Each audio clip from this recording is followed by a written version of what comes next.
Good morning student. आज हम पाठ नंबर 1 भाषा और व्याकरण पाठ में से अभ्यास प्रश्न करेंगे।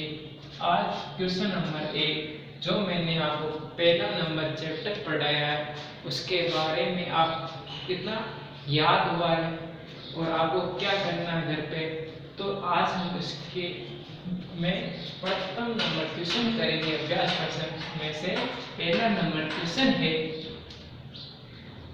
बहुविकल्पी प्रश्न।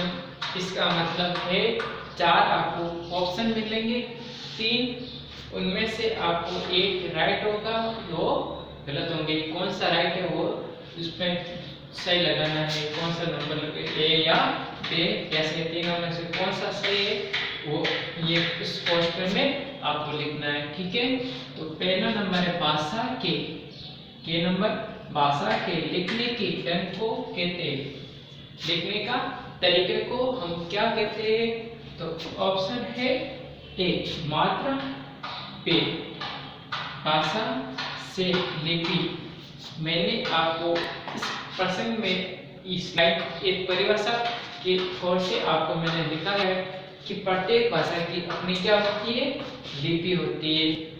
जिस प्रकार हिंदी भाषा की लिपि देवनागरी, अंग्रेजी की रोमन, पंजाबी की गुरुमुखी, गुजराती की गुजराती, तमिल की तेलुगु, अंग्रेजी की रोमन, मराठी की देवनागरी, संस्कृत की देवनागरी, बहुत सारी भाषा के बारे में बताया। वो सभी भाषा को लिखने का तरीका होता है।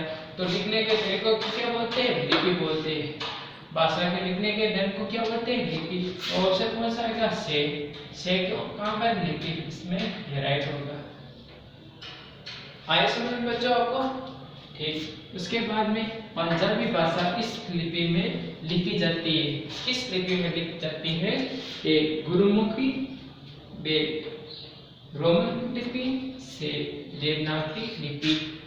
अभी मैंने आपको एक मिनट पहले आपको पूरी लिपि के बारे में बताया कि उनमें से पंजाबी भाषा की लिपि कौन सी, ये पंजाब राज्य में बोली जाती है। भारत में एक पंजाब राज्य है जहाँ पर उस राज्य के अंदर पंजाबी भाषा बोली जाती है। वो पंजाबी भाषा किस लिपि में लिखी जाती है, तो देखो, तो इसमें ऑप्शन है गुरुमुखी। गुरुमुखी लिपि पंजाबी भाषा में लिखी जाती है। रोमन क्या होगा, अंग्रेजी भाषा की लिपि। देवनागरी हिंदी की लिपि।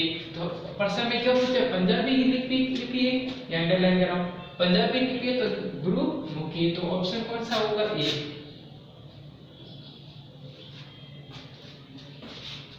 उसके बाद में ये अंग्रेजी भाषा की लिपि है। अब पूछ रहे अंग्रेजी भाषा की, तो इसमें देखना है देवनागरी है। देवनागरी लिपि किस भाषा की लिपि है बच्चों, कि बोलो हिंदी की है। अगर हिंदी नहीं ऑप्शन आता तो संस्कृत भाषा की लिपि भी कौन सी है, देवनागरी। अगर आपको पूछ रहा है मराठी भाषा की लिपि तो भी क्या होगा, देवनागरी। ये 3 भाषा की लिपि है, ध्यान रखना। क्योंकि हिंदी की उत्पत्ति किस भाषा से हुई, संस्कृत से, और हिंदी से कौन सी भाषा, मराठी निकली है। तो एक किसी में गुरुमुखी अभी मैंने ऑप्शन पढ़ा, कौन सा, केवल पंजाबी भाषा की। रोमन किसकी लिपि है, अंग्रेजी भाषा की। तो इसमें कौन सा ऑप्शन है, अंग्रेजी भाषा की लिपि है, तो से रोमन। अब तो बच्चों आपको आया समझ में, तो आप इसको उतारो।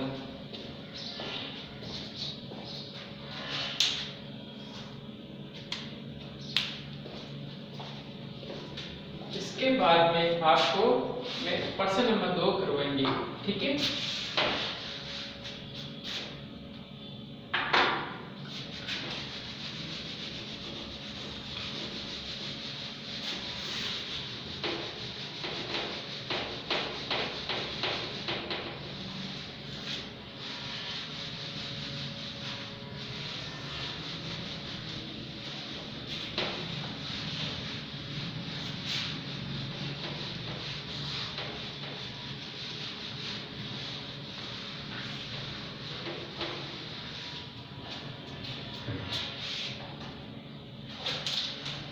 सेकंड नंबर क्वेश्चन, प्रश्न नंबर 2।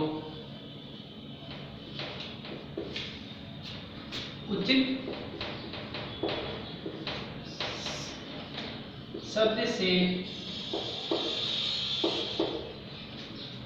रिक्त स्थानों की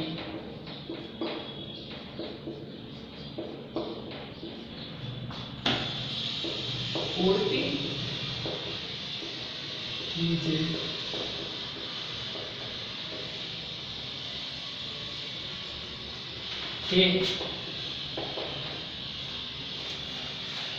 भाषा के माध्यम से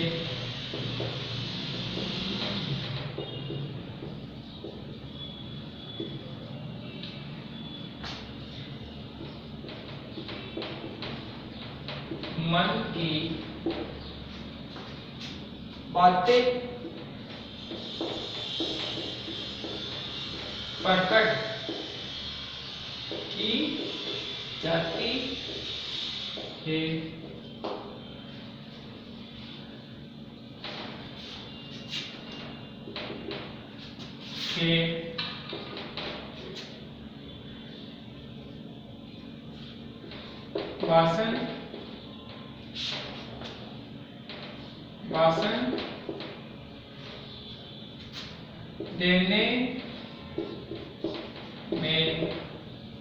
भाषण देने में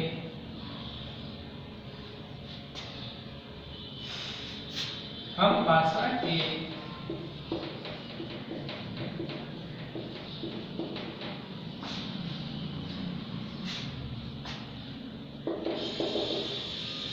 परिस्थान का प्रयोग करते हैं।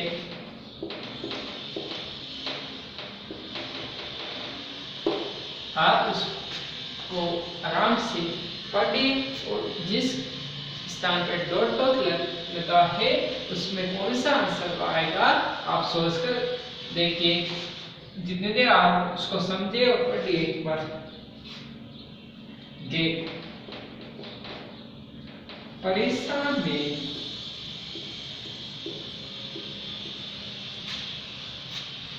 प्रश्नों के उत्तर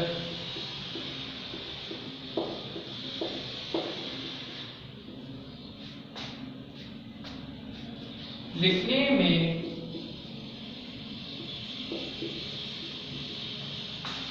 हम भाषा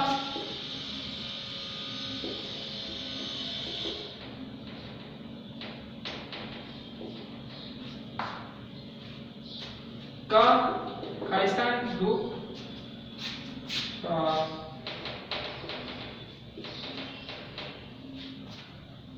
प्रयोग करते हैं।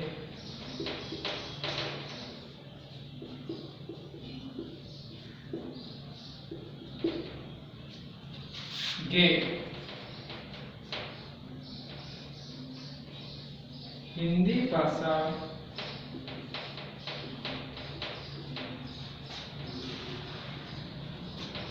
डॉट डॉट डॉट लिपि में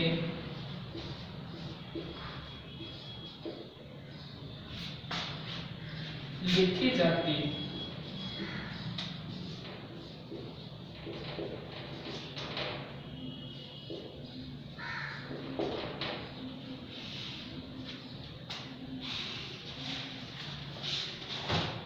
अब इसको ध्यान से पढ़िए आप। प्रश्न नंबर 2, उचित शब्द से रिक्त स्थानों की पूर्ति कीजिए। इसका मतलब है कुछ आपको वाक्य दिए गए, उनमें से कुछ छूटे हुए मिस हुए वाक्य में कौन सा आंसर या शब्द आएगा। उस वाक्य को पढ़ने के बाद में आपको लगेगा कि ये आंसर इसका आएगा, तो सोच कर बताइए कि पहले डॉट डॉट इसके स्थान पर क्या आएगा। के माध्यम से मन की बातें प्रकट की जाती है। बताइए किसके माध्यम से, जो मन की बात या बोलो विचार एक ही बात है, मन की बात को प्रकट की जाती है, तो किस माध्यम से, तब क्या बोलोगे, क्या आएगा बच्चों, भाषा। किसके माध्यम से मन की बातें प्रकट की जाती है, भाषा के माध्यम से। तो खेल देखो, भाषा देने में हम भाषा के का प्रयोग करते हैं। देने में बताइए किस देने में प्रयोग करते हैं? भाषण देने में हम भाषा का प्रयोग करते हैं। बताओ, ये भाषण है, क्या लिखा? भाषण। भाषण को इंग्लिश में बोलते हैं स्पीच। क्या बोलते हैं? स्पीच। तो भाषण देने में हम भाषा के खाली स्थान दिया, यहाँ पर कौन सा आएगा? और शब्द का प्रयोग करते हैं। जिस प्रकार मैं एक आपको महात्मा गांधी के बारे में आज महात्मा गांधी की जीवनी पढ़ेंगे, तो महात्मा गांधी के ऊपर मैं अपने मन के विचार या प्रस्तुत करूंगा। तो मैं अभी बोल रहा हूँ तो कौन सा माध्यम है, तब मैं उस समय मैं आपको लिखने का कार्य भी नहीं कर रहा हूँ, केवल मुंह से कुछ शब्द बोल रहा हूँ केवल। तो ये भाषा का कौन सा रूप कहलाएगा? बच्चों बताओ। अब तो आप सिंपल है, तो मौखिक रूप कहलाएगा। कौन सा रूप? मौखिक रूप। आए समझ में आपको? उसके बाद में गे परीक्षा में प्रश्नों के उत्तर लिखने में हम भाषा रूप का प्रयोग करते हैं। जब हमारा पेपर होता है तो उस समय हम कौन सी भाषा का प्रयोग सबसे ज्यादा करते हैं? तो उस समय हमको क्या मिलती है? परीक्षा के समय एग्जाम शीट मिलती है, एग्जाम कॉपी मिलती है। उसमें हम क्या करते हैं? जो मैंने आपके मन में जो विचार होते हैं, जो आपने कितना पढ़ा साल भर में, जो आप उसके बारे में अपने मन में विचार को व्यक्त करते हैं नोटबुक में, तो वे कौन सा माध्यम कहलाएगा? वे माध्यम हमेशा लिखित कहलाएगा।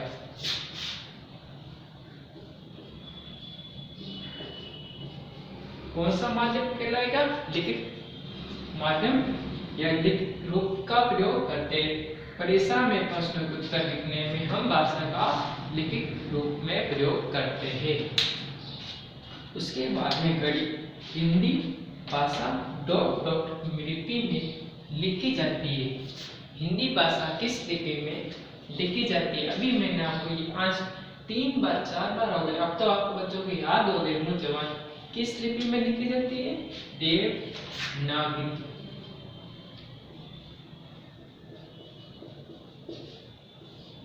किस लिपि में लिखी जाती है? देवनागरी।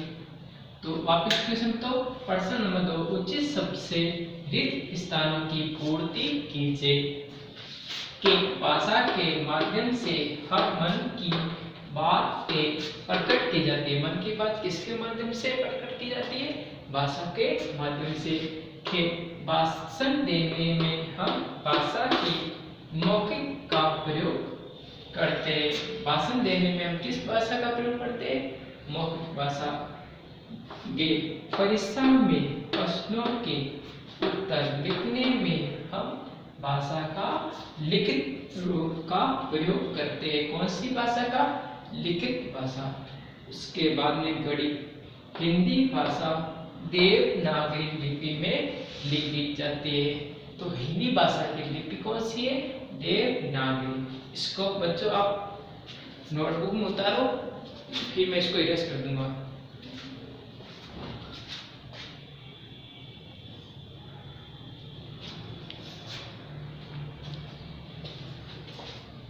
जल्दी से उतारो।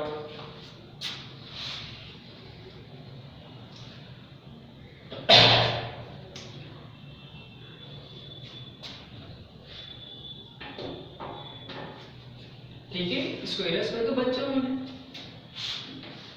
जल्दी से उतारो आराम से।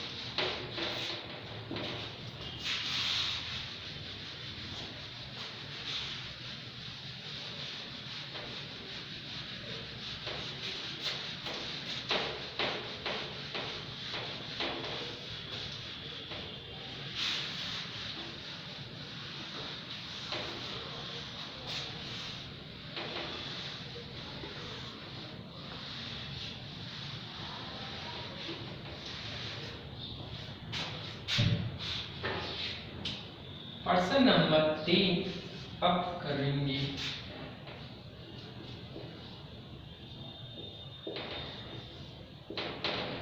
निम्नलिखित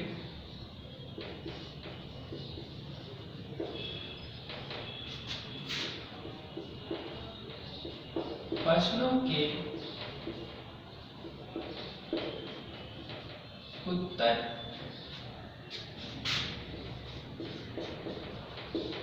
दीजिए।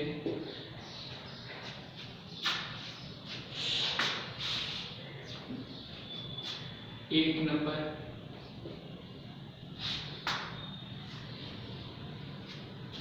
हम भाषा के द्वारा क्या करते हैं? हम भाषा के द्वारा क्या करते हैं? इसका आंसर बताइए।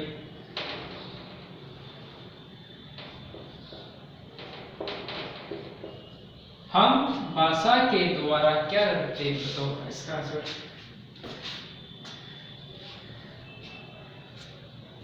तो लिखो बच्चों, हम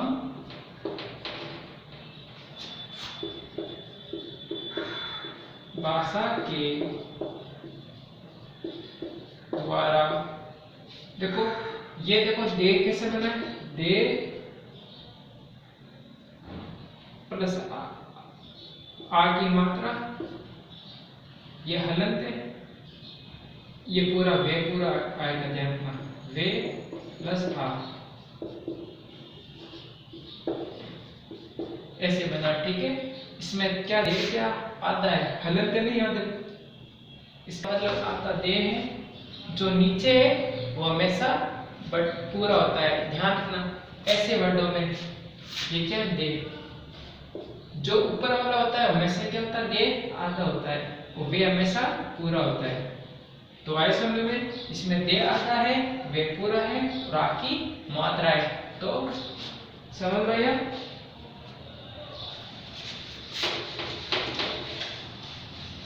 हम भाषा के द्वारा क्या करते हैं? हम भाषा के द्वारा क्या करते हैं? हम भाषा के द्वारा विचारों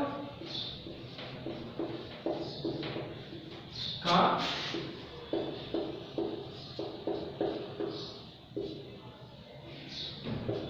आदान प्रदान करते हैं। हम भाषा के द्वारा विचारों का आदान प्रदान करते हैं। तो यहाँ लिखा आदान प्रदान का मतलब क्या होता है कि विचार हम एक स्थान से दूसरे स्थान पर भेजते। जिस प्रकार अगर आप हमारे सामने प्रत्यक्ष रूप से रहोगे तो विचार, मैं अपने विचार आपके सामने प्रस्तुत करूंगा और आप में अपने विचार मेरे सामने प्रस्तुत करेंगे, और एक ये इलेक्ट्रॉनिक माध्यम से मैं अपने विचार जो व्यक्त कर रहा हूँ और आप अपने मोबाइल से या लैपटॉप से या कंप्यूटर से सुन रहे हो। तो विचार क्या हो रहा है, एक स्थान से दूसरे स्थान पर मैं यहाँ बैठा अपने विचार आपके सामने प्रस्तुत कर रहा हूँ और आप मेरे विचार को सुन रहे हैं। तो देखो इसको बोलते हैं आदान प्रदान बोलते हैं, ठीक है। एक स्थान से दूसरे स्थान से वही स्थान वापस।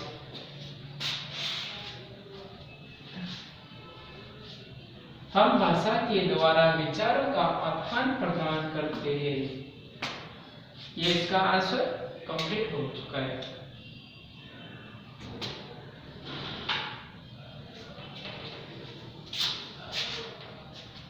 उसके बाद में 2 नंबर क्वेश्चन,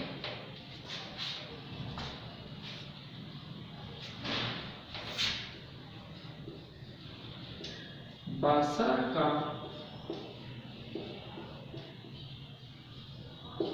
मौखिक रूप किसे कहते हैं।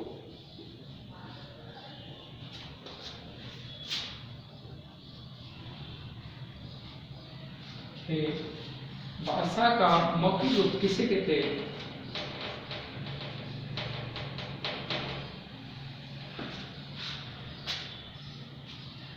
तो देखो बच्चों, जब हम बोलकर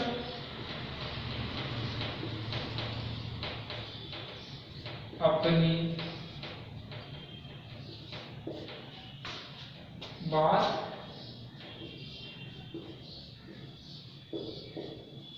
दूसरों तक पहुंचाते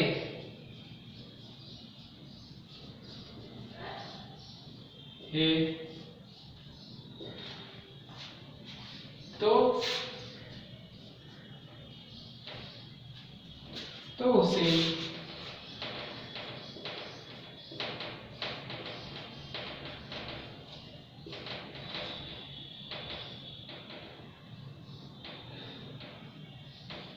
मौखिक रूप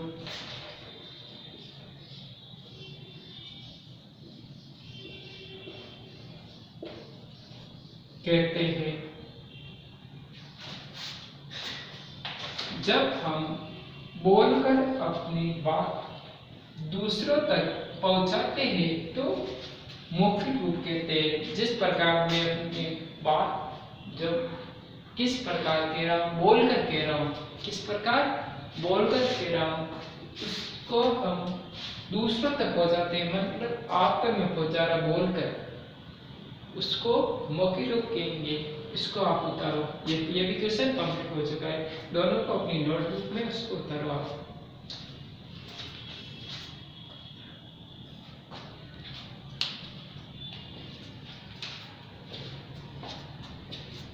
इसके बाद मैं एक क्वेश्चन और लिख रहा हूँ।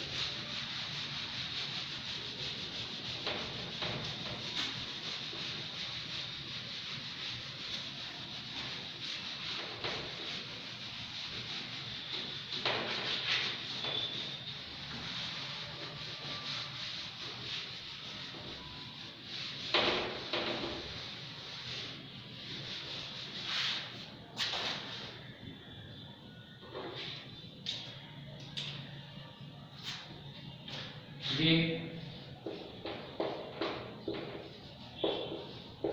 व्याकरण की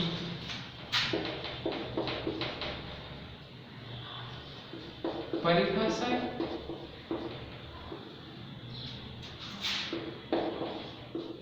लिखिए।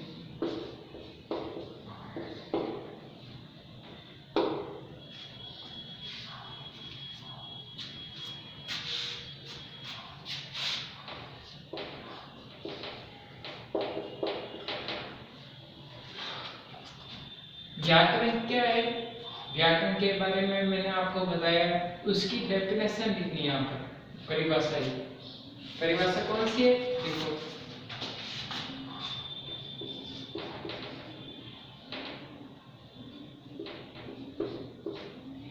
भाषा संबंधी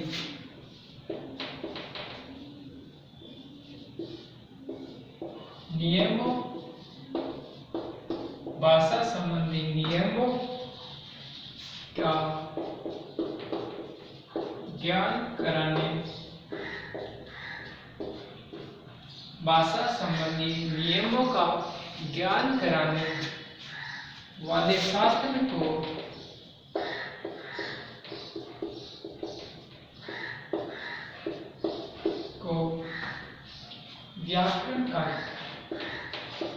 व्याकरण कहा जाता है।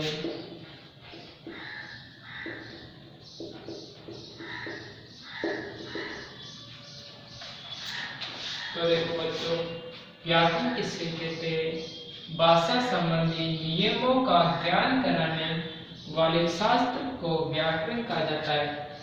किसको कहा जाता है? और एक मैंने बोला, लिखने पढ़ने सब और बोलते समय कभी कभी हम क्या करते हैं, बोलते समय उच्चारण को गलत कर देते हैं, पढ़ते समय गलत पढ़ देते हैं और लिखते समय कुछ त्रुटियां हो जाती है, क्या लिखना है वर्ड क्या लिख देते हैं। तो उस कमी को दूर करने के लिए हम भाषा नियमों का ज्ञान करते हैं। भाषा संबंधी जो भाषा का समझ कराती है कि लिखित भाषा, मौखिक, सांकेतिक नियमों का ज्ञान जो हमको ज्ञान कराती है, कौन से नियम पढ़ना चाहिए, किस वर्ड में कौन सा नियम लगेगा, इसको किस प्रकार बोलना, उसका नियम वाले शास्त्र जिस पर पंडितों का है, उसी प्रकार भाषा का शास्त्र होता है, उसको पढ़ना पड़ता है। जब हम व्याकरण, उसे व्याकरण कहा जाता है, और जिससे हम बोलते समय, पढ़ते समय, लिखते समय उच्चारण और जो वर्ड तो गलत उच्चारण को दूर करने के लिए भाषा संबंधी नियमों का हम ज्ञान रखते हैं। ठीक है, इसको उतारो। उसके बाद में आपको मैंने आज जो पढ़ाया है उसका नोट्स पीडीएफ आपको उपलब्ध करवा देंगे अभी 2 मिनट में। ठीक है, इसको आप उतारो।